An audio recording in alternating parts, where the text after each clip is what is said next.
My name is Yola Robert. I have a podcast called I Suck at Life. I've been now doing it for almost a little over a year, but I just wanted to share my story before we get started on how I got into podcasting. For me, it kind of just was like a natural progression. I'm also a journalist, so I write for Forbes, Elite Daily, and the Zoe Report currently. And I've always loved storytelling, but it wasn't until I started writing that I kind of got a feel for it. I never went to journalism school, or I never was formally trained in journalism or even podcasting. Writing and storytelling was just something that kind of came to me as I got older, probably around like 2021. And when I started writing for Forbes in 2018, I was interviewing a lot of really huge people, a lot of big CEOs and executives, celebrities, and I would have to record my interviews, whether that be through Zoom or on my phone as a voice memo or you name it. I recorded the interviews, and a lot of my friends would be like, "Oh my gosh, I'm obsessed with that person. Can I listen to the interview?" So one of my friends was like, "Why don't you just start a podcast?" And I was like, I don't know how. How do I even do that? So I spent 2 months, all of December 2018 and all of January 2019, YouTubing, Googling, Redditing, everything you name it on how to start a podcast. And that's how it started. And then from there, I launched my first episode in February of 2019. And I did the first 6 to 7 episodes on my own. And then I started I was approached by a few networks, and then I ended up joining the Dear Media Network. And then we spent all that summer kind of rebranding, and then I relaunched with them in October of 2019. So that's how I got into podcasting. It was just like an added progression to my career, and it was just another avenue to tell stories.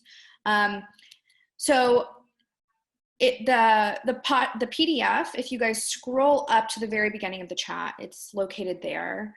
And I think Shelly just reposted the PDF as well.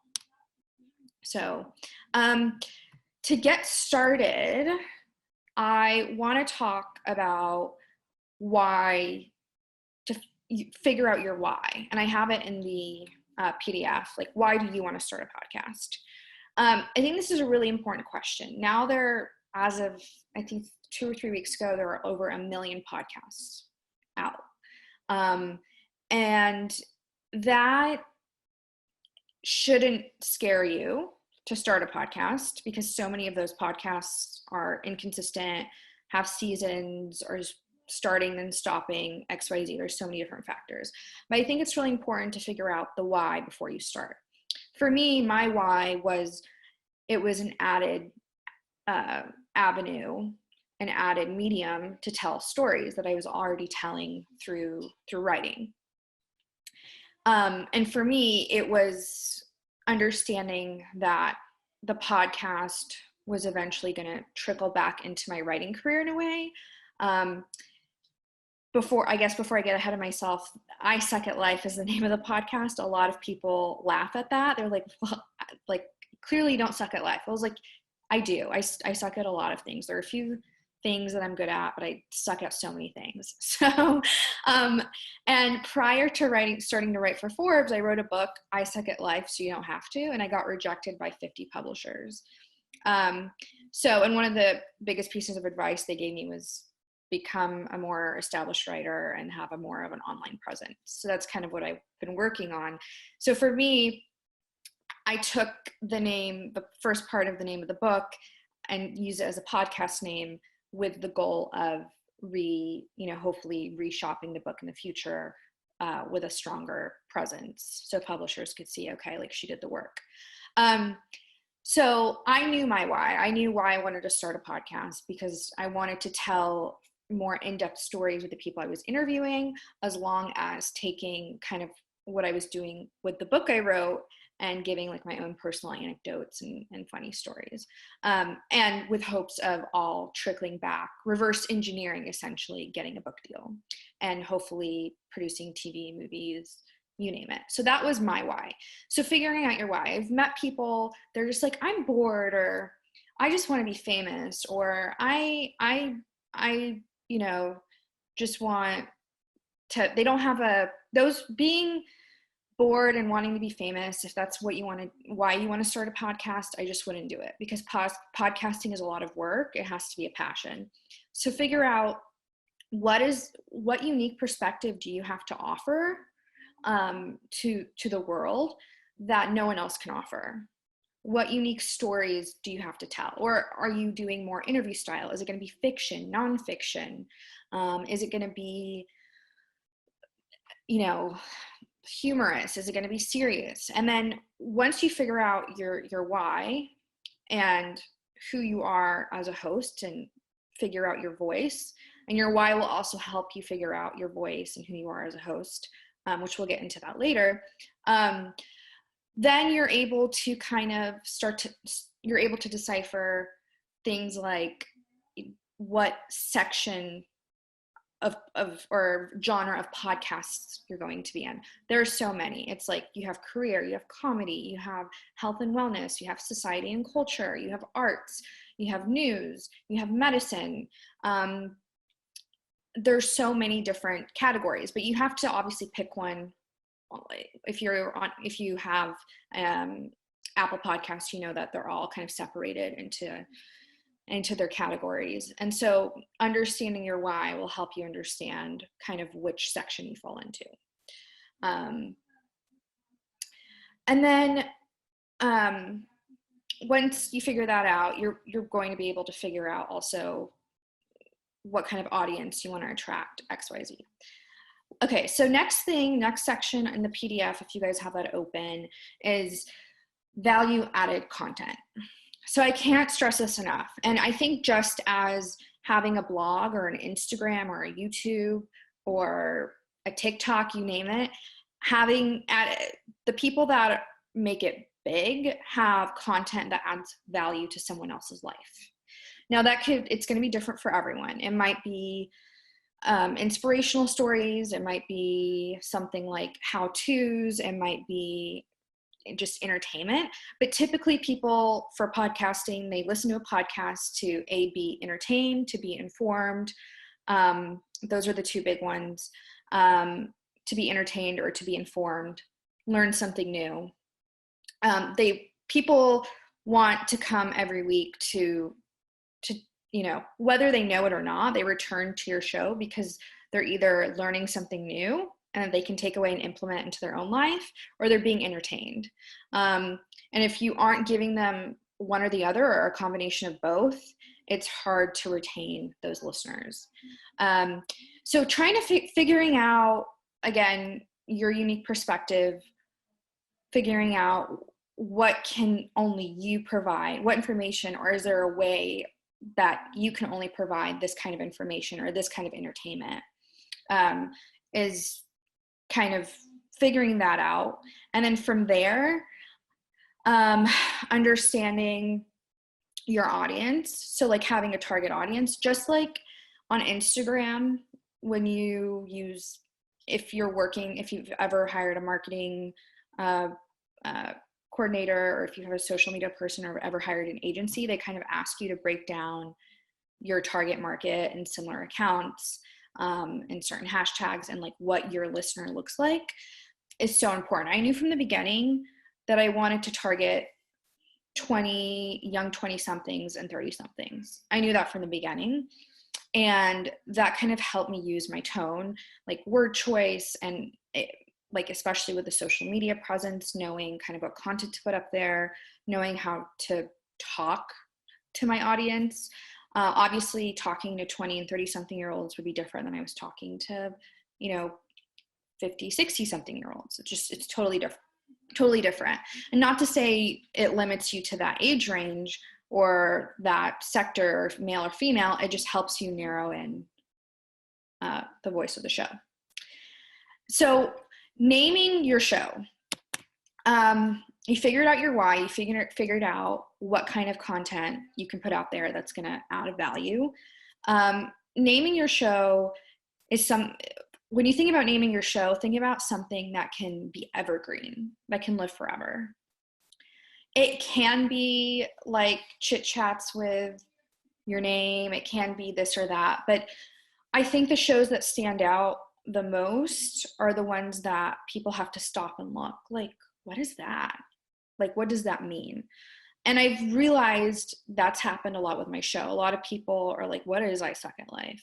Like, I had to do an entire episode of just explaining what I Suck at Life was because I had so many questions about it. So really try to figure out back to like your uniqueness and your why.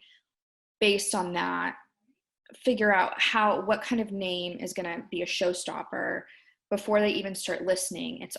They're hooked. And for your graphics for your show, I wouldn't put too much thought into it. I've gone through like 2 iterations now. I created one myself, and when I joined Dear Media, we remade it, and we're probably going to do another one. But obviously making it unique to yourself and to your voice is super important. And also think about a name that will translate well onto a website, onto a newsletter, in social media, into a blog. What would do well? You don't want the name to be super long. I think 4 to 5 words is at most. You don't want it to be longer than that. And also you don't want your icon or your cover art to be covered with words. I think just keeping it short, simple, and attractive to the person, or attractive to the potential listener, is really important.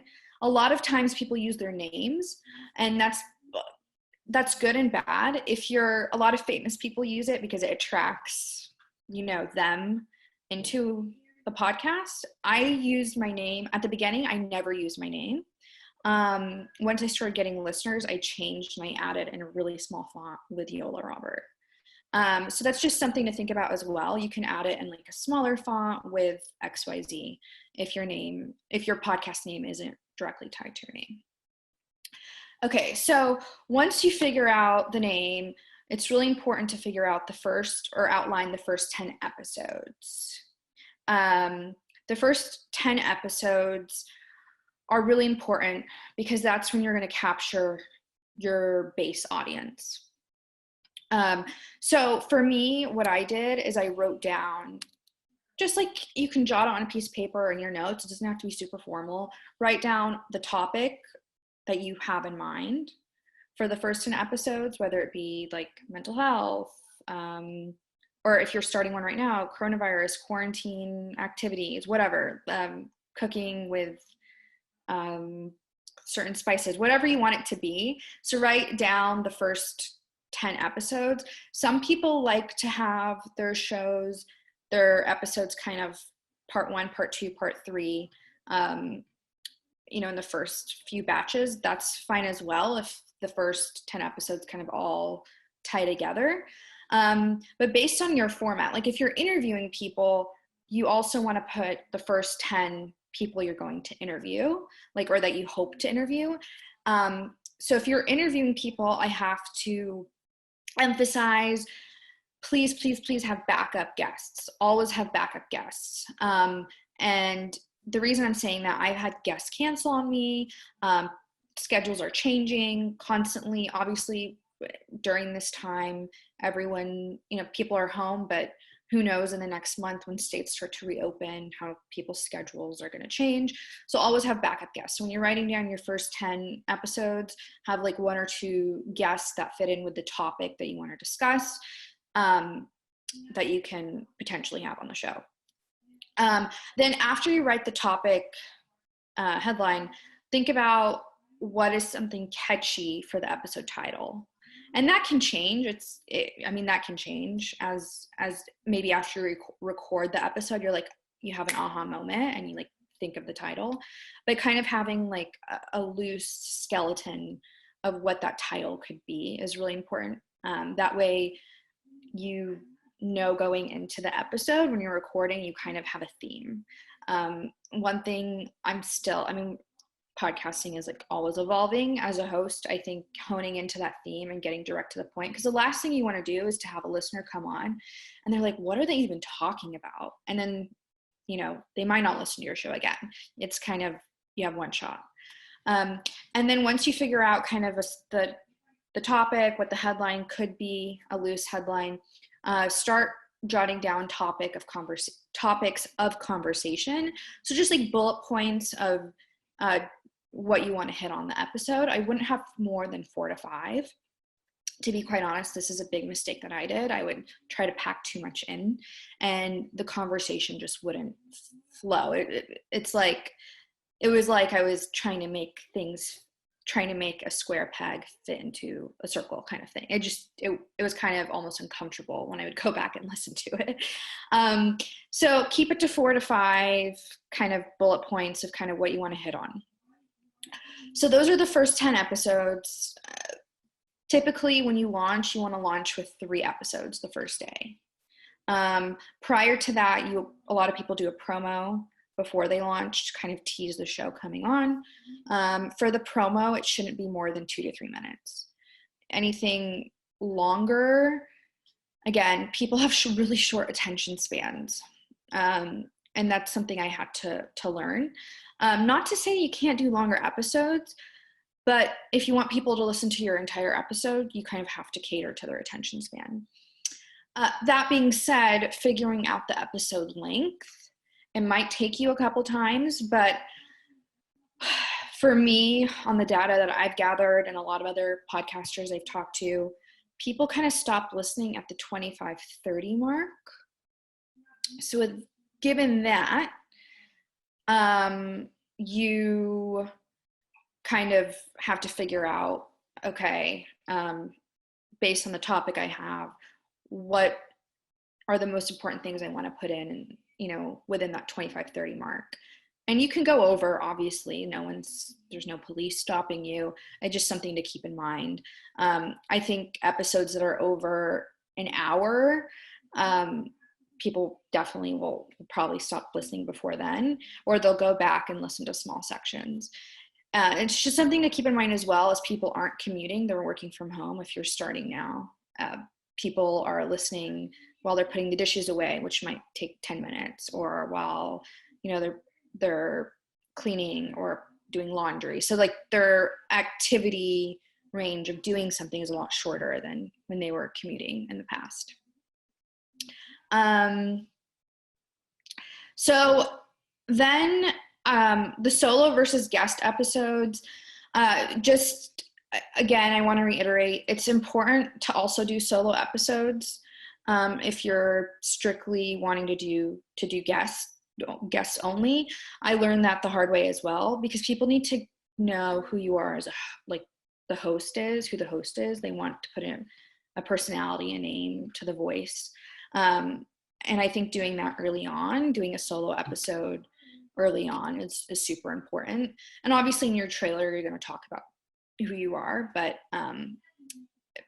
sprinkling those in, if your format isn't just strictly solo, is important. And then with solo episodes, again, make sure that you are precise with what you're talking about, and you're hitting on 4 to 5 bullet points within a conversational flow. It's super weird to do a solo episode if it's like your first time, because you're like, I just feel like I'm rambling to my ceiling, to myself, and like, does this even sound good? Are people going to listen to it? I mean, those thoughts always go through my head, but for me, I think people connect the most with my solo episodes, even though they might come for a guest that I've interviewed. What I found is a lot of people will go back and listen to like a solo episode. They're like, oh, okay, I like her, I'm going to stick around for this, or I'm going to subscribe. So next, let's talk about equipment. So if you're doing this from home, you're going to need, I have it all linked in the PDF straight to the Amazon site, or all can be bought on Amazon. I have them linked for you guys, so you don't have to search. The best kind of recorder is a Zoom H6 recorder.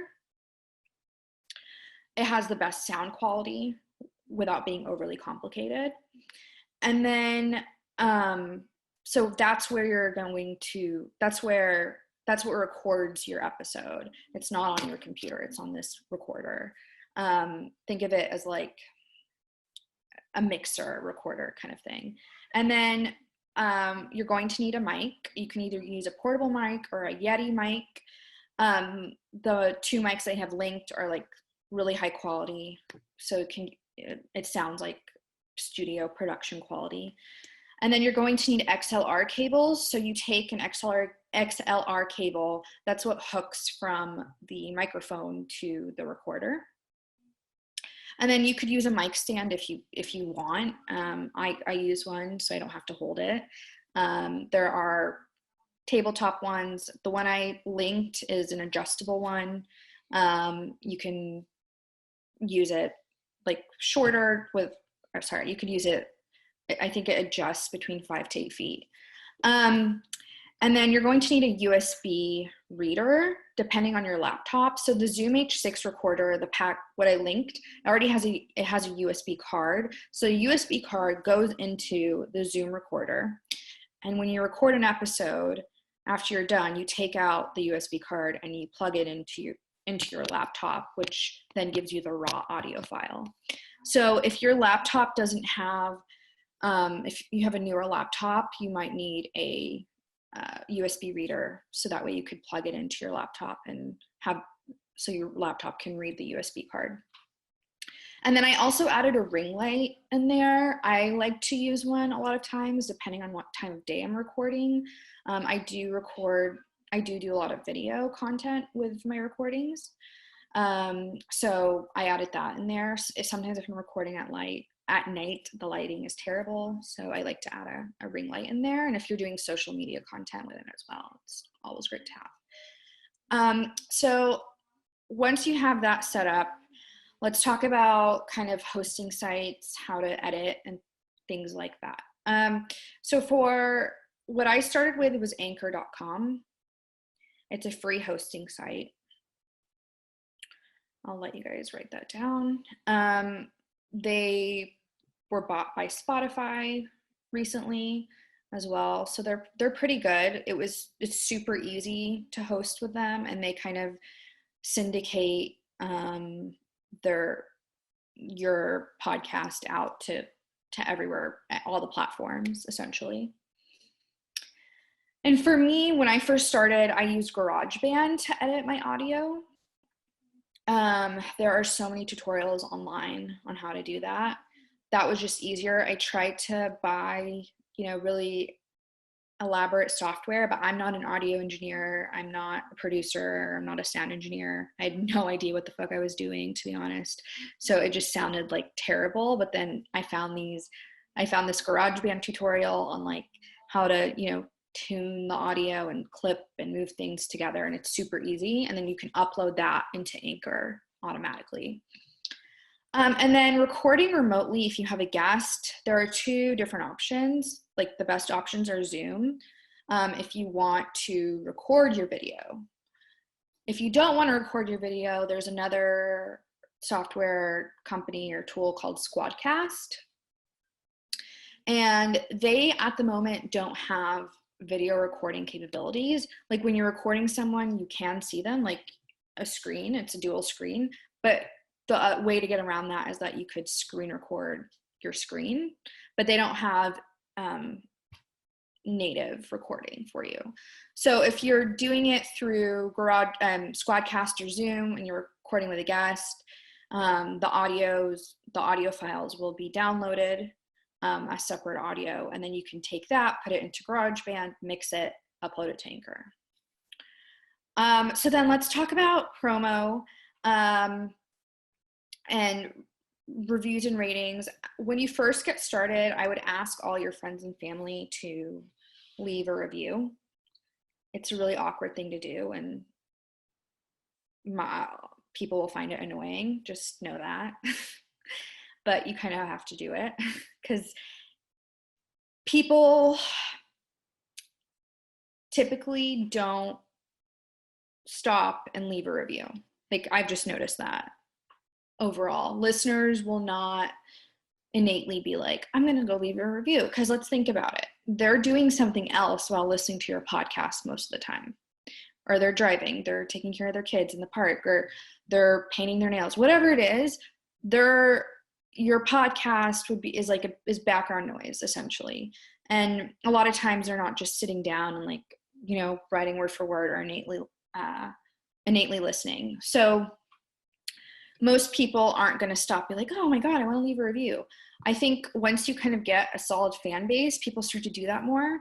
But I can just tell you from, my show and a lot of other shows on Dear Media and like a lot of other podcasters I know, the amount of listeners compared to reviews is like, it's way off. So just asking people to leave a review, and other, people that are supporting you, that's super important, especially in the beginning. So if anyone wants to leave me a review, I would so appreciate it.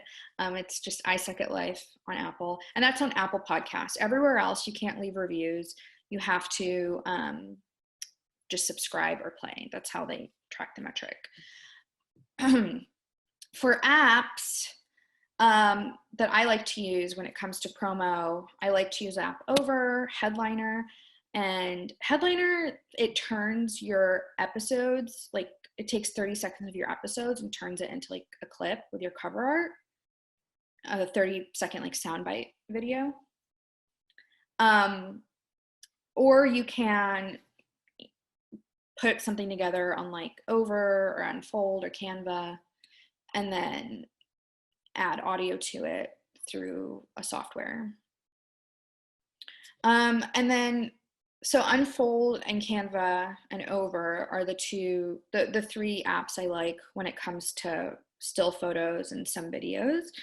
And then Headliner, Mojo, and InstaShot are my favorite for strictly video. And then let's talk about community and consistency.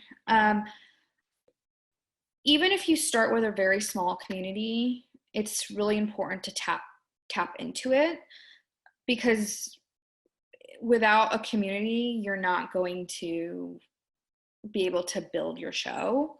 And the people that are, gung-ho about your show and like really support you and are your biggest fans are going to be the ones that are going to tell other people. And word of mouth is kind of like the best way to get your show out there. A lot of people will have Facebook groups.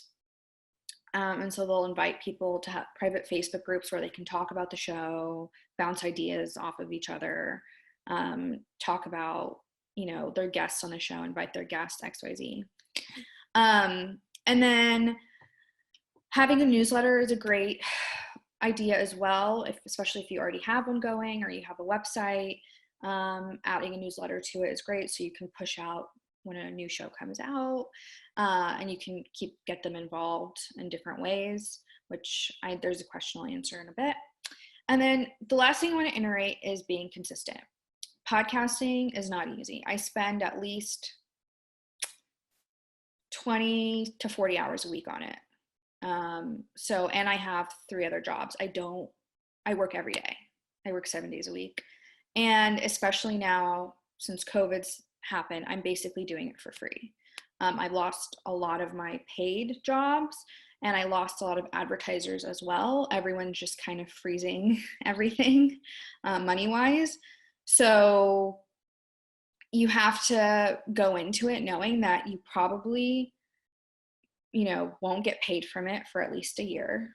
That was for me. That was the case for me. And I had famous people on the show like Cindy Crawford, and I still wasn't getting paid to do it. So just know that. And that it's going to be, going back to your why. You have to be so passionate about why you're doing it, because it's not easy. It's not easy to get listeners, and has become a saturated space. So you really have to grind and like do it weekly. I wouldn't do it daily. I know some people like doing daily podcasts. I feel like you would burn out very quickly. So maybe start weekly and then play with if you want to do it daily or bi-weekly. But yeah, just staying consistent, having an episode come out every day, the same day every week, because that's what people are going to get used to. And especially if they're subscribed and they don't see you pop up and Apple doesn't send them a notification, I mean, that's kind of just how people drop off. And then some people are like, how about seasons? Well, seasons are interesting. You can do seasons, but from what I've seen is from what I've heard and what I've seen is people will drop off. So like every time you start a new season, you kind of have to build back up that listenership. So I recommend doing the weekly, 52 weeks, a year kind of show. But it is hard. So I would also find probably someone that can kind of support you through it, like a friend or a family member or a colleague that can, cheer you on as you go. And but it is rewarding as well, especially if you like to tell stories, especially if you like to talk. I mean, I clearly like to talk. I like to tell stories. So it's a fit for me. And it is a fit for everything else I'm doing. So that's my biggest piece of advice, is just to stay consistent. I will start taking questions. So I'm going to go back and kind of look through any questions that have been posted. So if you want to add any questions to the chat, I'll be answering them. Okay.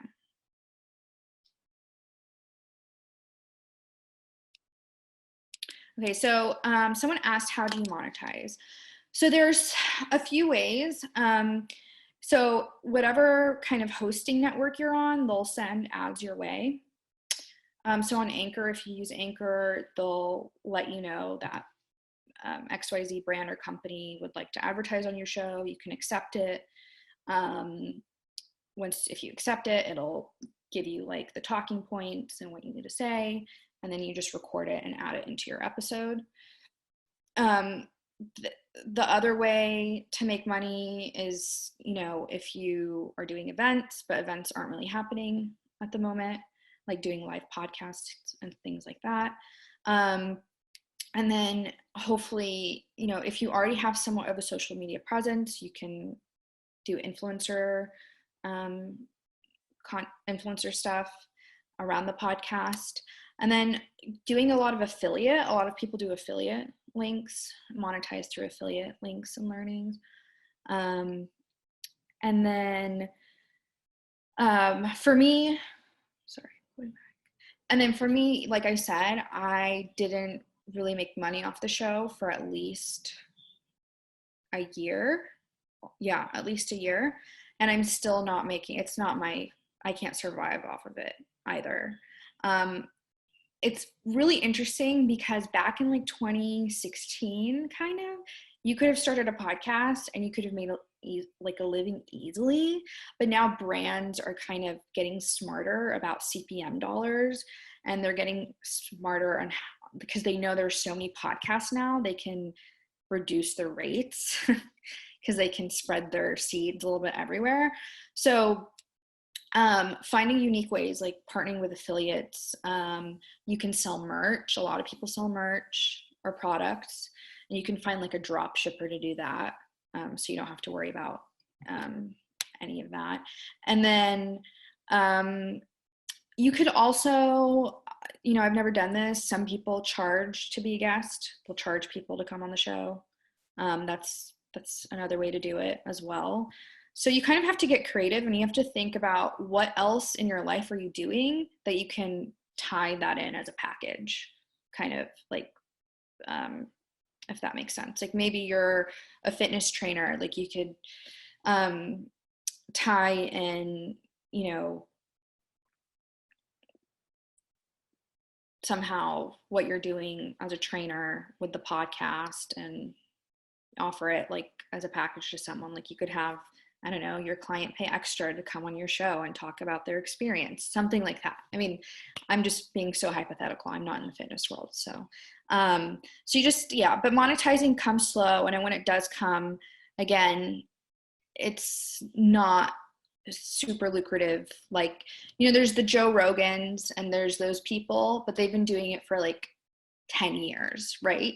And they're kind of already famous. And that's kind of the thing I have to remind myself, like, these people, they've been doing it for years, and they have hundreds of episodes, if not thousands. And then finally, if you have a YouTube and you record your episodes, uploading them to YouTube, because eventually on YouTube you can start to monetize. And then some people also do have cameos. So if they want to, if their listeners want extra content during the week, they have to pay like a $5 a month or $6 a month to get that as well. Okay, so equipment, is the microphone important? What about the just phone camera? It's holder and circle light to start. So I think a microphone is super important, because listeners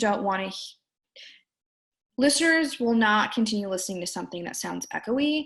The phone camera, or the phone, is super echoey, and it's really hard to edit out. Even if you have a sound engineer do it, you're going to still hear that echo, and it picks up everything in the back. So I would really urge you to use a microphone. I mean, you don't have to. And this is embarrassing, I used my phone a couple times, and the audio was shit. I literally had people tell me, this was the worst audio we ever heard. And I can't believe I'm saying this, Tamara Mellon, I interviewed her, and this is when I was producing it myself. Her team made me take down the episode because it was so bad. I'm still friends with them. It's no hard feelings, but that's it's a big deal. So I just wouldn't skip out on the microphone if I were you. And especially also if you're trying to monetize and you're trying to work with brands or whomever, and they hear low quality audio, they probably don't want to work with you. So, okay. Pamela asked, what's a good way to get listeners involved in the show, polls or shout outs? Polls, I've done polls. I've done where I ask people questions and I'll answer them at the end. And I be what's one thing I did during quarantine is how do you navigate or mitigate your anxiety? And so I had people submit how they do it, and then I gave them a shout out and listed off their tip. And then kind of consistently checking in with them on trying to figure out what content they want to see or listen about. For instance, when coronavirus kind of started, I was hesitant. I was I can't keep doing the content I'm doing. I need to figure out what people want. So I found a good hybrid. So in the first couple episodes, that I created during the first couple weeks of lockdown, stay-at-home orders. I'm from LA, by the way, so it's pretty strict over here. I did strictly COVID-19 related topics.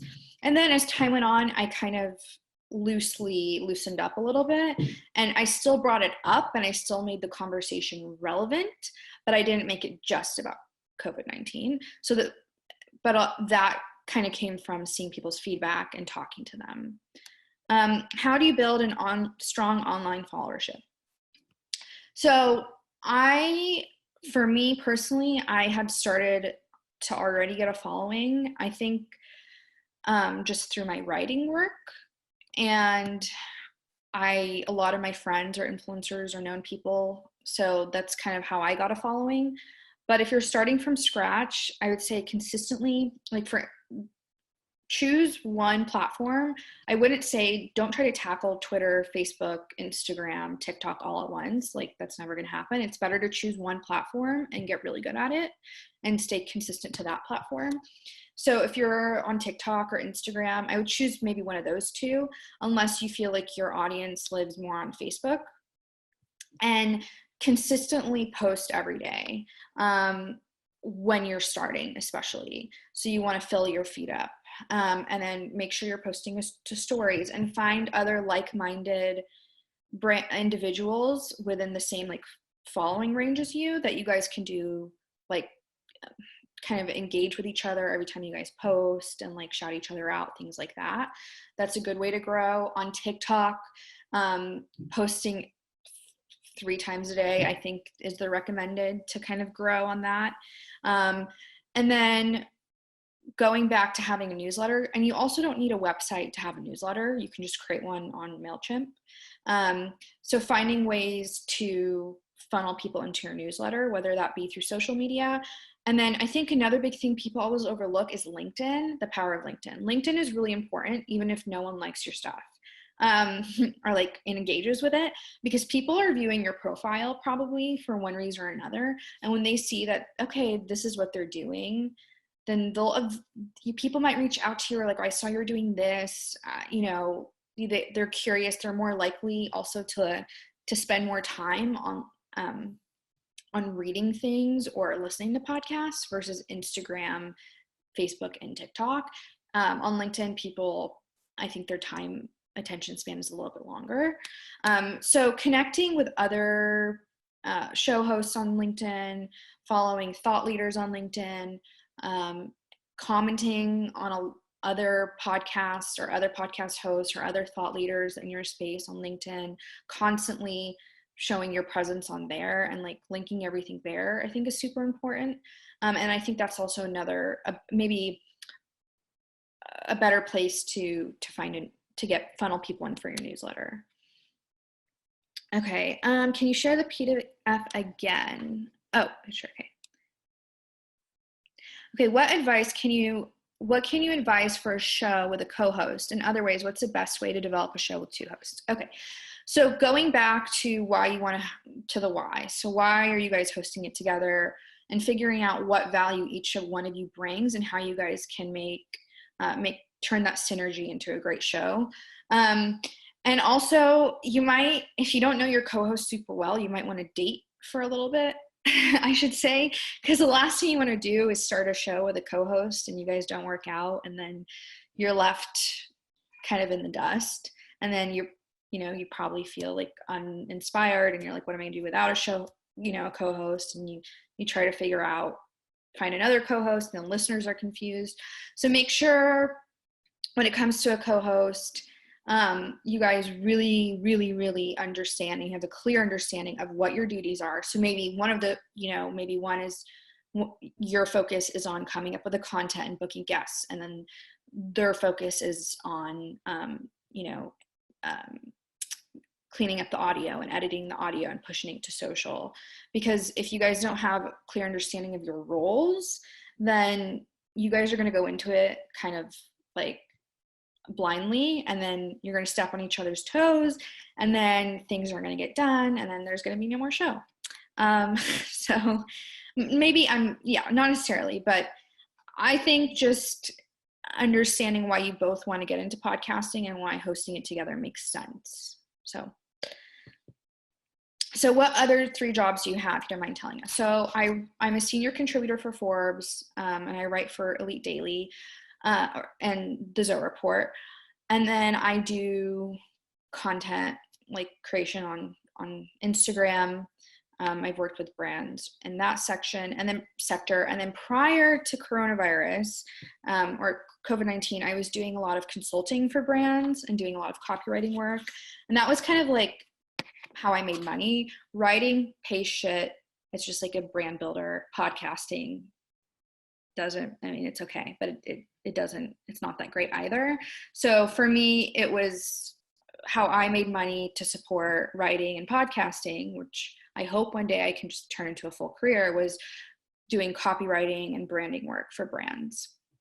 But unfortunately, like so many people, once COVID-19 came around, everyone kind of got laid off and let go. So, okay. What's your favorite hosting site? Anchor is my favorite. I know there's Podbean as well, but from what I've seen, Anchor is the most user-friendly. And as far as like uploading, editing, syndicating out. How do you get special guests? So for me, I have an interesting, I live in LA. I've lived in LA now for like 5 years. I worked in tech. I worked in the influencer industry. I worked in entertainment. So I had a lot of connections prior. So a lot of times if it's a bigger guest, I have a friendship with them. Like I personally know them, or I know their like management team or their publicist. If you're trying to cold pitch guests, I would say go to LinkedIn, you know, if they're on LinkedIn, try to find their email, or message them, and then, or try to figure out who manages them or who their publicist is, and then reach out to them. Okay, explain more about affiliate links. So affiliate links, so like a brand, for instance, they will give you a special link, or like it'll be like, I don't know, like Amazon has affiliate links even, and Thrive, like almost any bigger brand like Thrive Market, Ritual, Daily Harvest, all these, they have affiliates. So what they do is they provide you with a special link. You could link it in your show notes of your podcast page, or mention it, and then it has a code, essentially.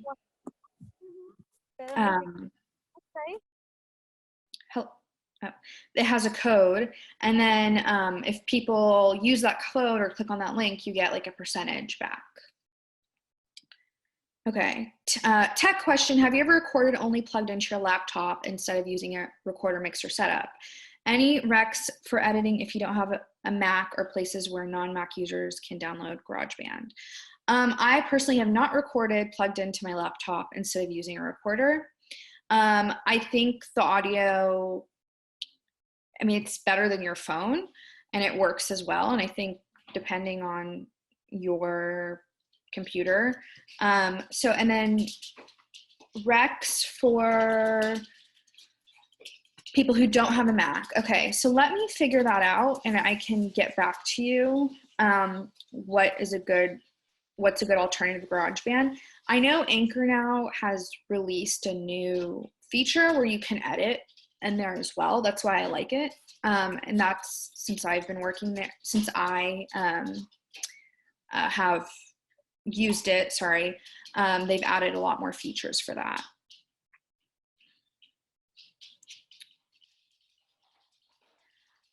I use the mic that I linked in the PDF. It's like a Shure SM58 is what it is.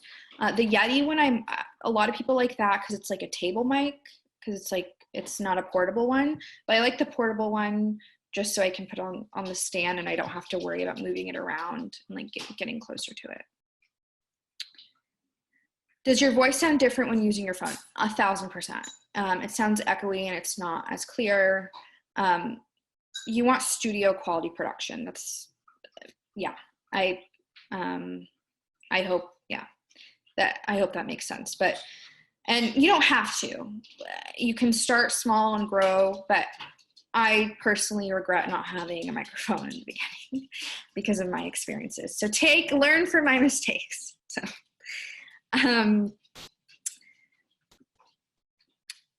what's a good beginner guide to recording and editing? I've never used any of them. So if you just Google or like YouTube, and that's what I did, like how to record a podcast or edit a podcast on whatever software you're using. There's a lot of great YouTube tutorials and they're free. And then, okay. Ingrid just mentioned to check out Audacity. It's a free open source audio software for both Windows and Apple. So, and then our video podcast, the standard now. Yes and no. It depends on like what else you have going on. If it makes sense for the rest of your, like if you're already on social media, you already have a YouTube, and you want to add video into that, yes, it makes sense. But if you don't really have that, and you don't really, also video is another added layer of editing. So think about adding another, for me, when I'm editing video, it's another like 5 to 10 hours sometimes into that. So you don't have to start off with video, but maybe even you could clip 30-second or 1-minute clips of video and like turn it into little social media teasers, something like that. So that's yes and no. I think video is becoming more popular and people are using it to like snippets on TikTok, obviously LinkedIn, YouTube, Instagram, Facebook. But also remember that video doesn't always convert into a listener, but you can also use the video metrics and, you know, compound it into your overall metrics as well.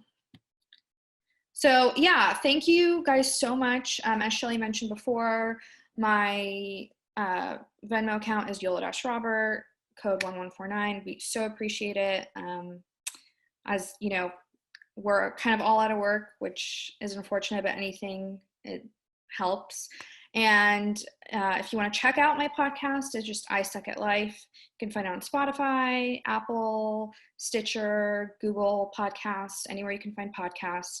And if you want to connect with me, you can find me on social media at Yola Robert, and the podcast page is I Suck at Life Podcast.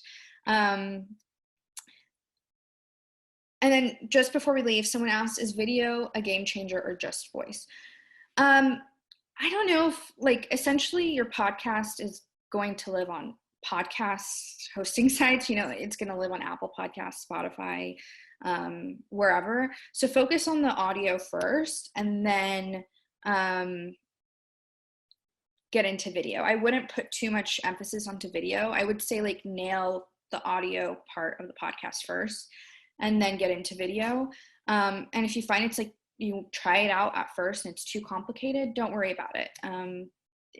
Focus on the audio first, then get into video. I think video is a great way to like get people's attention, but from what I've seen, it doesn't always convert into a listener. Like, people will watch the videos, but they don't really tune in and listen to the podcast. You might get like, for me, I just posted a video yesterday on my Instagram. It got like, I think 5,300 views, like 5,300. I think 2 people clicked on the link to go actually listen to the podcast, if that helps at all. So it's great to get people's attention and make people aware that you have a podcast and like you're having these conversations. But weirdly enough, not everyone is listening to podcasts. Like, I literally had to walk through, like, people come like, we don't know where to find it. How do we listen to it? And sometimes you kind of have to walk people through it.